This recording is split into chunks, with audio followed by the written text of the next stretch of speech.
வணக்கம், நான் உங்க chef Muralidharan. Welcome to chef Madras Murali kitchen. இன்னைக்கு நம்ம பார்க்க போற டிஷ் என்ன அப்படின்னா ரவா இட்லி.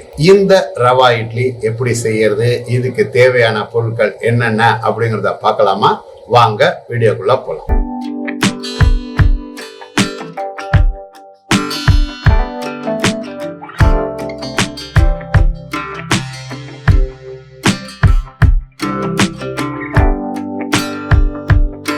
இப்போ பாருங்க, நான் என்ன பண்ணிருக்கேன் அப்படின்னா வெறும் கடாயில, அதாவது என்னன்னா ஆயில் ஊத்தாம வெறும் கடாயில ரவாயை நான் வறுக்கிறேன்.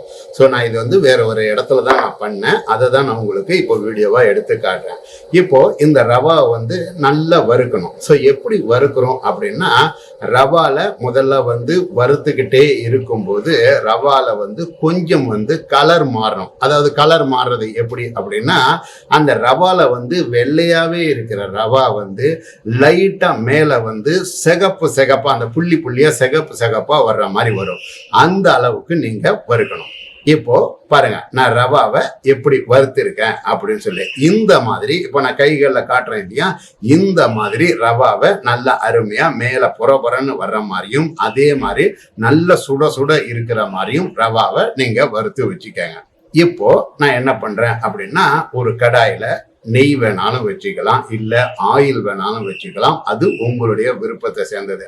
நான் என்ன பண்றேன் அப்படின்னா, கொஞ்சம் நெய் இருந்தா நல்லா இருக்கும் அப்படிங்கிறதுக்காக நெய்யை நான் யூஸ் பண்றேன். நெய்யை யூஸ் பண்ணி இந்த நெய் சூடானதும் ஃபர்ஸ்ட் நாம என்ன பண்ணணும் அப்படின்னா, மிளகு, இந்த மிளகு இருக்கு இல்லையா, மிளகை யூஸ் பண்ணணும். மிளகை போட்டீங்க அப்படின்னா மிளகு கொஞ்சம் புறப்புறன்னு பொடியும். அதாவது பொரியும் போது என்ன ஆகும்னா, அடுப்பை ஸ்லோவா வச்சுக்கணும். மிளகு பொரியிற வரைக்கும் கொஞ்சம் அடுப்பு நல்லா ஃபாஸ்டா இருக்கணும். மிளகை போட்ட பிறகு நீங்க என்ன பண்ணணும், ஸ்லோவா வச்சு நல்லா மிளகு பொரியும் போது அடுப்பை ஸ்லோ பண்ணிட்டு அதுல ஜீரகத்தை போடணும். ஜீரகம் போட்ட பிறகு ஜீரகம் பொரியறதுக்கு உள்ளேயே இப்ப நான் என்ன பண்றேன், கேரட்டு, இந்த பச்சை மிளகாய், இஞ்சி, இது எல்லாத்தையும் நான் ஆட் பண்ணிடுறேன். அதே மாதிரி முந்திரி பருப்பை நீங்க வேணும் அப்படின்னா தனியா வறுத்து வச்சுக்கலாம். இந்த முந்திரி பருப்பை வறுத்து வச்சுக்கிட்டா அதனுடைய என்ன, வறுக்காம அதுலயே சேர்த்து போட்டா என்ன அப்படிங்கிறது உங்களுக்கு நான் இப்ப சொல்றேன். இப்போ பாருங்க, நான் என்ன பண்றேன், முந்திரி பருப்பை தனியா ஒரு நெய்யில அழகா வறுத்து வச்சுக்கிட்டேன்.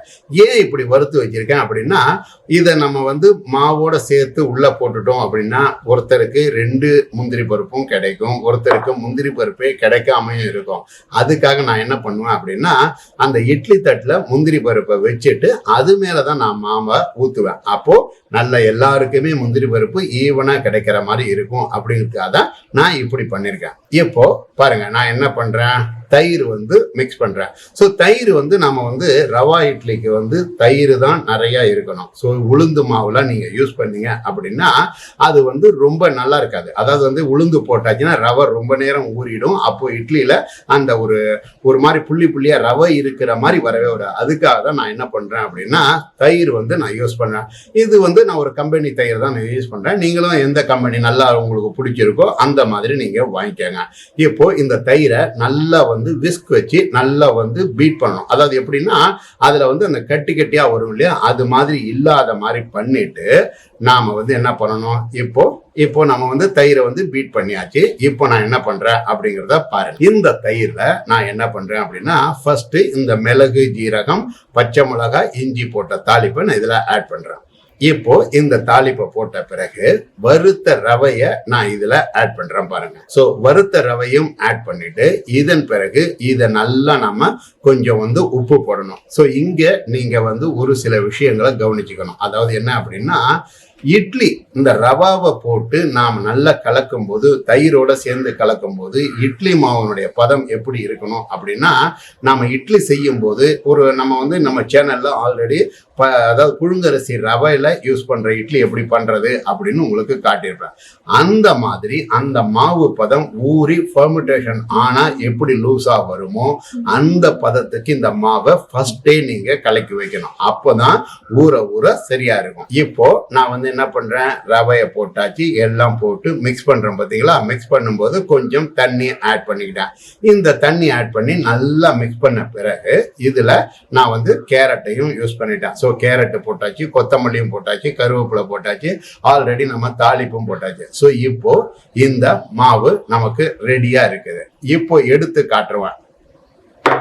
இப்போ நான் மாவு எடுத்து காட்டுறேன். பார்த்தீங்களா, எப்படி அழகா வந்து பதம் வந்து உங்களுக்கு கரெக்டா இருக்கு பாருங்க. இந்த மாதிரி இருந்தது அப்படின்னா கரெக்டா இருக்கும்.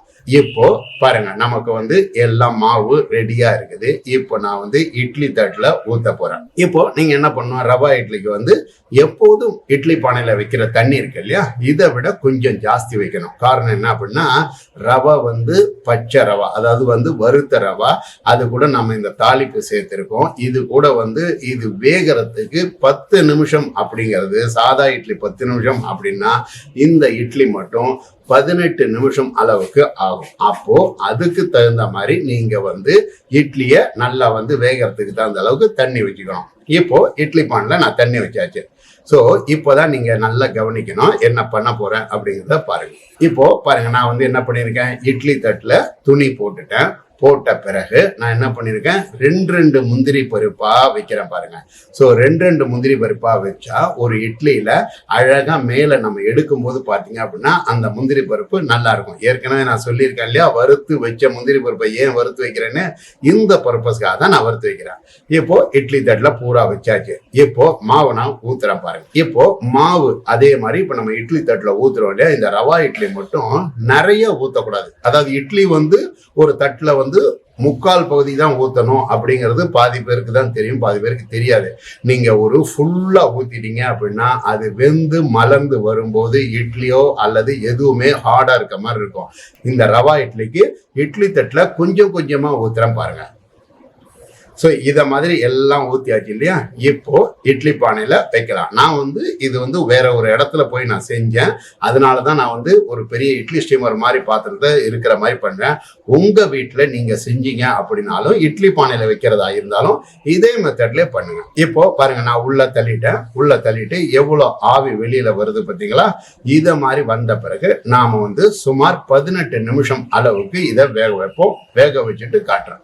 இப்போ பாத்தீங்களா, நான் வந்து என்ன பண்ணிருக்கேன், இட்லி வேக வச்சாச்சு. எப்படி ஸ்டீம் வந்துகிட்டு இருக்கு பாத்தீங்களா.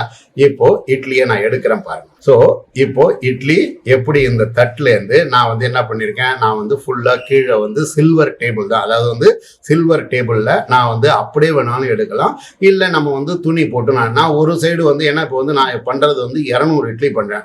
ஒரு ட்ரிப்புக்கு வந்து எனக்கு வந்து 100 இட்லி பண்ற மாதிரி பண்ணலாம். ஸோ 4 தட்டு அப்படின்னும் போது எனக்கு வந்து ஒரு தட்டுல 25 இட்லி வர மாதிரி வரும். அதனால நான் என்ன பண்றேன், 50 இட்லி இந்த துணியிலையும் 50 இட்லி அந்த சில்வர் இடத்துலையும் கட்டுவேன். ஸோ கீழெல்லாம் நல்லா அழகா தொடச்சிட்டு தான் நான் ஹைஜீனா தான் பண்ணிருக்கேன்.